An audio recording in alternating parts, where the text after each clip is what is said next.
But there's some basic categories I think every store could have, and please add to this.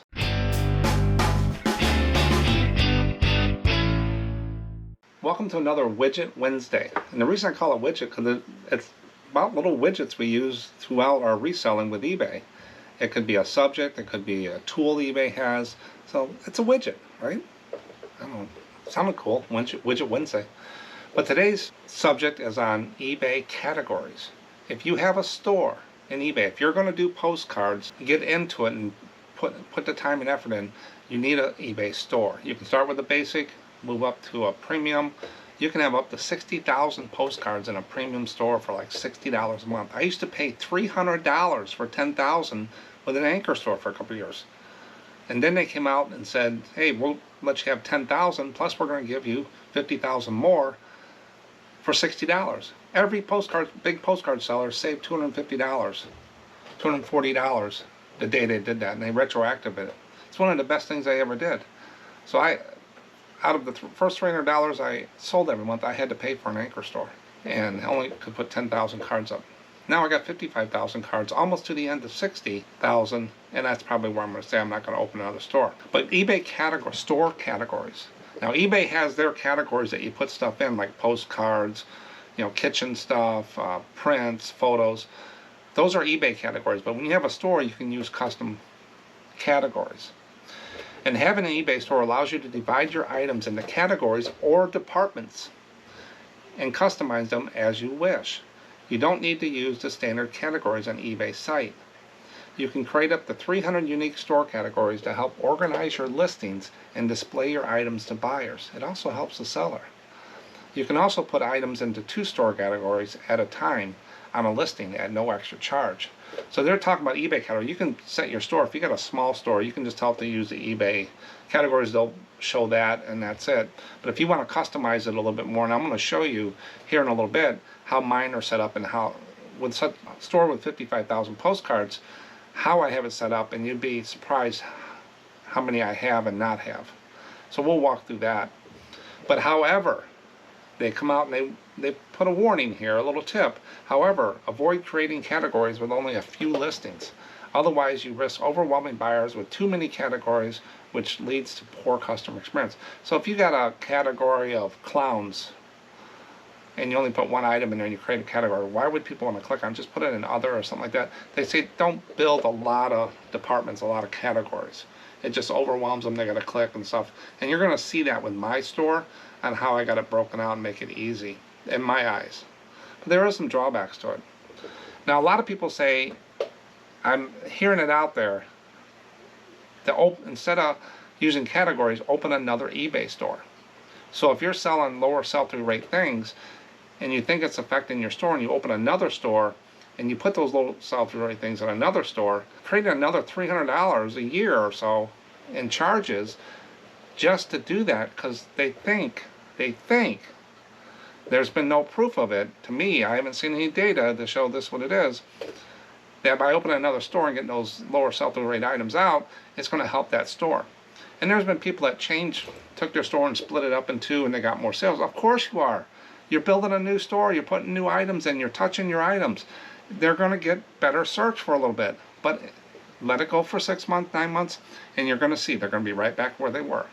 Because there's no proof to me that is anything out there. I have seen nothing from eBay, nothing on the data that shows me that, and people making changes, and then in 1 month saying it's changed. It's not long enough. People need to stop speculating and making things up, because it confuses people and it adds extra cost. So if I wanted to take all my low selling postcards and put them in another store and put all my high ones in another one, it doesn't make sense to me to manage 2 stores and pay another $300 a year to do that. I just use the categories in eBay. That's what they built it for, to keep your costs down. So I just tell people, prove it to me and let me see the data. And it's hard to put data together for that because there's so many variables. All these little hacks and stuff, people keep doing them. Why are they still struggling to do videos and stuff that their sales are down and they're doing all this stuff? It's just pieces of the puzzle. I have a well-rounded processes and stuff like that. Once you get the piece of the puzzle in there, it stops some of the variables, but it slows things down, how it affects your place. If you got good stuff, good price, back everything up, everything shipped 1 or 2 days, you're going to sell stuff. But if you're out there playing all these hacks and you're spending a lot of time on that, you could be putting more stuff in your store. But let's talk about eBay categories. Using eBay categories can be beneficial for sellers, but it also has its drawbacks. Here's a breakdown of pros and cons for eBay categories. And I'm going to get into how to get to it and how to set this up. If you're new, some people have been out doing postcards a long time, already have them set up. But it might be a good refresher to see if anything's changed over time. They've made it easier, and I use it a lot. But after pros and cons, I'll get into that little clip and walk through. Now, improved organization is the first pro. Improved organization. eBay store categories allow sellers to organize their listings more efficiently. This makes it easier for buyers to navigate the store and find specific items, leading to a better shopping experience. And you're also going to see in the clip that I do how it helps me. Second pro, enhanced buyer experience. A well-structured store and clear categories can help buyers quickly locate what they're looking for, potentially increasing sales and customer satisfaction. I'm from Illinois. I like to look at and buy Illinois postcards. I have over 50,000 postcards in my store. If I don't have them separated, do you think they're going to sit there and go through 50,000 postcards to find Illinois? They might do a search term of Illinois, but wouldn't it be easier if they just went in and able to click on a category and say Illinois and they see all my Illinois postcards? That's what this does. So it enhances the buyer experience. Then increased visibility.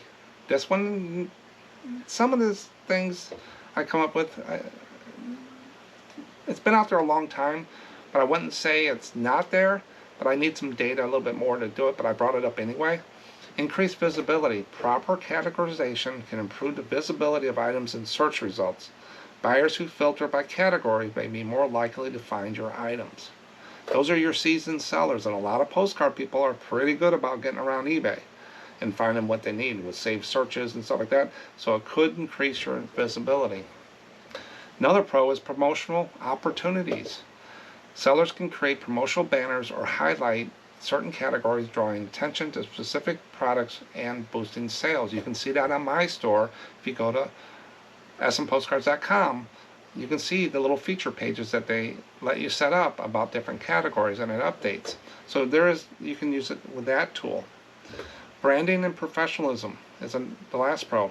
Using custom categories allows sellers to reflect their brand's identity and present a more professional storefront, which can instill confidence in buyers. Yeah, if you just got stuff all over the place and they can't find it, they're not going to spend the time. They're going to go on to somebody else. There's thousands of sellers on eBay selling postcards. So you want to have it streamlined. Make it easy. Don't change it a lot. Once you get it set the way you want it, leave it there and make small changes, because you don't want to upset the regular repeat buyers. They can go in their place, look at Illinois, they can see if there's anything new, and they can move on and stuff like that. Make it easy, don't make it hard, and don't make it hard for yourself. But those are the 5 pros: improve organization, enhance buyer experience, increase visibility, promotional opportunities, and branding professionalism. The last 3, you got to do a little bit of work. Won't probably get a lot of return on investment right away, but improved organization will save you time. But there's some drawbacks, some cons to using categories. It's time consuming. Time consuming setup is the first con.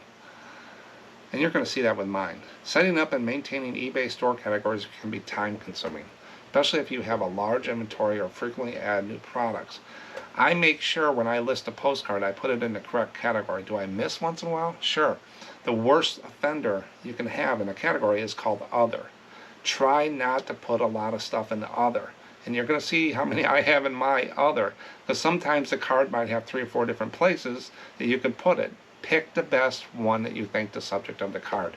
There's no right or wrong. But it's time consuming. But once you get a process in place, it's not hard. Second con is potential for confusion. If categories are not well organized or intuitive, it can confuse buyers and discourage them from making a purchase. Over-categorization or poorly named categories can also cause issues.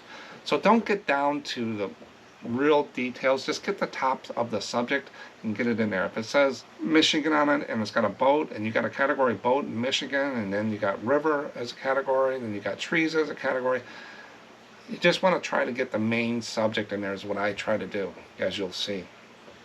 So watch that potential for confusion. Make it easy for you and the customer.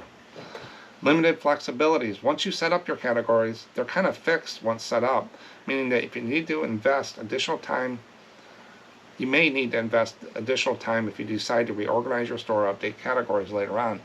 There's some tweaks you got to do. If there's already items in a category, they're going to tell you can't move it. You got to move the listings first. Or if you want to make changes, move stuff around, I would write it all out, what you want to do, and go in and make those changes. But I wouldn't spend hours and hours every day. I would do it over a time frame is what I do. I'll go in and look at my other category and I'll take 10 cards and I'll move them to the place that I think they should go. And I don't sit there for hours and just make them. The return isn't there right away. This is one of those lipstick on a pig type thing to a point, getting it just right. But it's not going to take you from 5 cards to 50 cards a day. There's no magic button out there that will do that unless you get a box of cards that are just amazing and stuff like that. It's your product then. It's not these little hacks. This just helps you become more well-rounded with a nice looking store. Dependence on eBay's system. Changes in eBay's platform, such as updates or policy changes, could affect how your store categories function, potentially requiring adjustments on your part. So if you have a lot of categories and stuff and eBay decides to make a change, you might have to go and do things. I haven't seen a lot of it that caused me problems. Over time, it's usually other stuff they're working on, but that's the nature of the game with technology. As they improve, as they change, one thing changes another. Get used to it. You can fight it, and you can scream about it and say that eBay should tell you about all the changes they're making. They don't have to. And they're not going to spend the time and the labor to tell you they made a little change. Plus, they're getting the competition more stuff to use as well. Not always necessary. Here's the last con. For sellers with small number of listings, the effort required to set up categories may not be justified, as buyers can easily browse all available items without the need for specific categories. In postcard world, if you don't have a lot of postcards, you're not off the porch playing with the big dogs. Unless you got really valuable cards, they sell themselves Halloween, real photos, and stuff like that. That's a different type of niche. But if you're doing average cards, quantity and variety rules is what I found. So you're going to need a lot of cards, and you need to get them in categories. And you're going to see how I use it as a seller and also the buyers. So they're not always necessary. If you're an everything seller and you got kitchen products, you got home goods, you got clothes, I would probably just say use eBay categories and let that decide for you, and it'll put the eBay categories for the customers, because as you get random stuff. But at postcards, I think there's some categories I'll show you that you should have. Now I'm going to show you a clip here of the different categories I have in my store, how to get to it, how I have it set up. You can take what you want, leave what you don't. There's no right or wrong. Everybody's an individual, and it's great to see different ways of doing it. If you see where I can approve or not approve, or you ask me questions, let me know. But a lot of this is set in stone. I've just done it over time. I put some thought into it, but I think I got it where it's been beneficial to me. And for the time I'm doing other things, then you'll see how I don't spend time in categories. When I look at them, I just shake my head. But here we go. Okay, so this is my store categories in my postcard store. I have 50,000 plus postcards. How you get the categories is you go on your seller hub on eBay, you go to store and you go to categories, and this is how it gets to this page here. Now if you notice, I have 185 categories. 300 is what you can have, and it tells you right up front. I have 185, but you only see this many here. I have these arrows here mean they're subcategories. We're going to walk through some of these here real quick. But if I want to add a store category, you can do 5 at a time. Add up the 5 categories at once, a total of 300 categories. You can review their guidelines and tips and create. But you type in the name here, and you add one, and add is how you add it. Now if you got a category you can edit on there, you can add subcategories. If there's a category, you can move it somewhere, you can rename it, you can delete.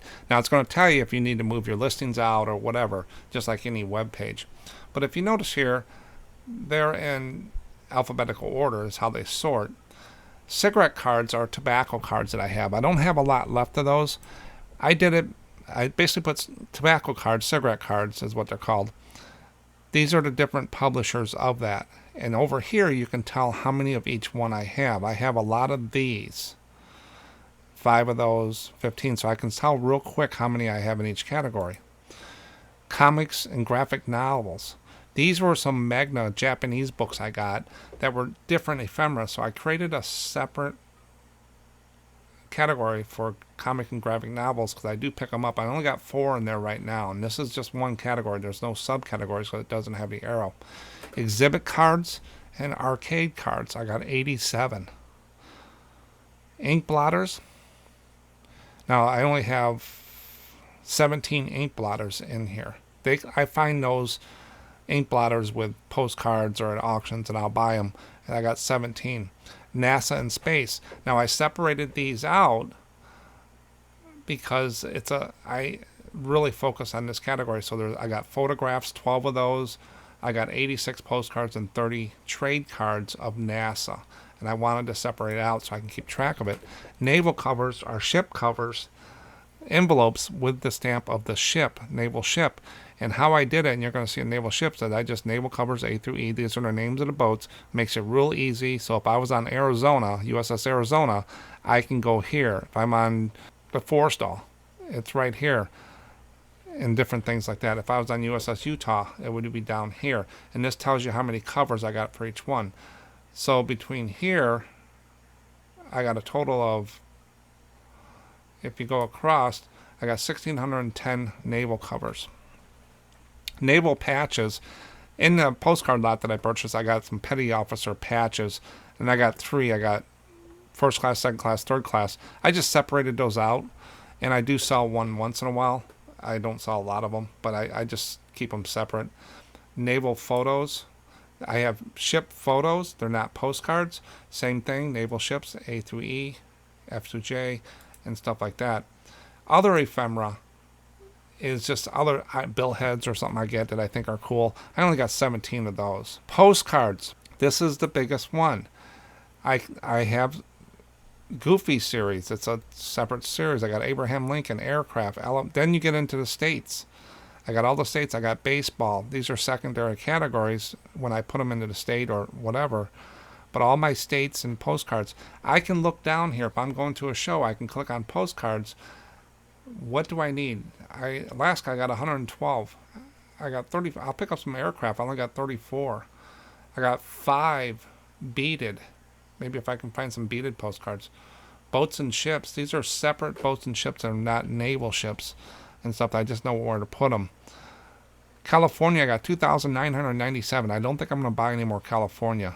Colorado, 1,120. I only got 4 cowboy or cyanotype. Maybe I'll look for some of those. So dinosaurs. So these are all postcards. And some of them are secondary categories to the state. But I put all these in here, and I can tell how many I got in each one. So that's the biggest category, but then there's subcategories under postcards. So postcards is right here. I got 6 subcategories right underneath it on there. Or no, I got 142 subcategories underneath postcards. Then trading cards. I pick up these when I see them. They just sell here and there. They pay the bills. But like Garbage Pail Kids, I got 106. Elvis Presley, Corvette, Partridge Family, they all sell. They're not fast sellers. Babylon 5, I got 77 of them. I bought a bunch of those. So TV shows out there. Bozo, I sell them here and there. And then lunch boxes. I got 28 lunch boxes up. Then other items. Now the problem I have is here. Under postcards, this is my Achilles heel, is I got 1,460 other. I didn't put it in categories. So every month, or when I think of it, I try to go in and grab 10 or 12 of these, a dozen or so, and move them to the right place. Other can be a pile up because you just don't want to take the time to do it. I don't know why I got 1,460, but over time, I haven't looked at this in a while, it's went up to over 1,000. So I need to put them in the right categories. So out of sight, out of mind. But that's my categories, and makes it real simple for me to look at it. The customers see this here, and then they go down. If I put all the postcards as a main category, all the states, then it would fill pages. So if they want postcards, they just go to postcards and they can drill down if they're Alabama, if they're Alaska, if they're California, comic, and stuff like that. Is how I figure I'd do it. But I still got room to grow if I wanted to, but I really don't think. I can probably move NASA around and some other things. But that's how you do it. Just go to store, categories. Pretty simple. Now you got to have a category built before you do the listing to put the card in there. So if you go to list a postcard and you go to select a store category and it's not there and you got to build it, you can save it as a draft, go build the category, come back, and then assign it. It's pretty quick. It does, sometimes when you move things around, it does take a little bit to sync up. So give it some time, 1 to 5 minutes for it to sync up, maybe longer. If I wanted to move all 52,000 of these around, it's going to take a little bit longer. So give eBay some time when it does that. It's not going to be instant, real-time, instantaneous. Now let's get back to the video. So that's it. That's all I got, like 195 categories, and then I break down the states. Now, if you notice, my other has a lot in there. I got to clean that up. So I'll spend a month, say, okay, categories, I got to clean this up. I'll do it once a year. It's like out of sight, out of mind. But there's some basic categories I think every store could have, and please add to this. But this is the ones that just popped in my head as we're going through this. But I think you should, if you're a U.S.-based seller, that's where a lot of the U.S. cards sell from, is in the U.S. I don't do a lot of foreigns, but I've been breaking those out a little bit more because it has helped people from Ireland, Panama, and stuff like that pick and look for their cards. But I think you should have all 50 states. And the best way to do that is go out to Google and just Google text list of all 50 states. Then you get a text document to come up, and you can build 50, say, postcards, and then do subcategory, as you saw in mine, and just cut and paste from that list and build your 5, submit, build your next 5, and just keep going, and pretty soon you'll have there. And when you list, you can say this is a mission card, hit your store category in the listing template or whatever you use, the eBay listing, and put it in the right state. Now there could be different states, like Hoover Dam could be Nevada, Arizona. Just pick one. Or put it in both. You can use 2 categories in there. So if you got a George Washington card at Mount Vernon, and then you got a category George Washington, I had a lot of George Washingtons at a time. So if I put a Mount Vernon card up, I'm also going to use the secondary category and put it under George Washington, if I remember. So I got 2 places they can look and see, and it's free. But I think all 50 states is a must for if you're doing U.S. cards. Then you can break down your foreigns or just have a category international. I went in last year and I broke it down to different countries. I still have an other I got to work on, but as I get more, I'll do that. Holidays. That's one I'm going to be working on. I'm going to take a category holiday and do subcategories. Valentine's Day, Leap Year, New Year's Day, Christmas, and put all those under. Am I there yet? No. Is it a priority? No. Because the return on investment of this might not be where I'm doing other things. I'll get a bigger return. But I'll go in and mess with this a couple hours a week, and pretty soon I'm pretty well done. But I got to move some things around and stuff like that, change some categories, rename some, and you got to move stuff around. So once I get into category mode, I'll do that for an hour or so, and then I'll move on. Then next week I do it again, and pretty soon all my cards are there. Comic cards is another one. They really don't have states on them and stuff, but I found comic and humor cards, those comic cards. I made a category comic, and it's been great. I get those cards, I just put them in the comic category in there, and it's worked well for me. So stuff like that is what you want to look for. If you got a lot of certain cards and stuff, put it out there. But I think 50 states, foreign, holiday, and comic would be a good start. Please put in the comments what other categories you think we should have as basic, and I'll try to put a list together and maybe come back in a video and talk about it. But in summary, categories make it easier for buyers. It makes it easier for sellers. It helps me figure out what I need to buy. If I'm going to an auction or I'm going to a postcard show, I can bring up my categories, and it shows me how many cards I got in each state or what category, and I'll write that down on a piece of paper, and I'll say I need some Illinois, I need some Midwest. Midwest is ones I've always looked for and stuff like that. North Dakota, not a lot of cards sometimes. And there, California, New York right now, I got enough. But if I see some good ones, Florida, pretty full. When you get into some of the other ones, I got a lot of Texas out there. So I kind of know what I'm looking for, so it helps you not be overwhelmed on there. That's where I think it really helps me. Now, easy to set up, a little bit of work, got to plan it out. Start with your states, do your foreign, do your holiday, do your comic, get things done, and then just add from there. Don't make too many small ones.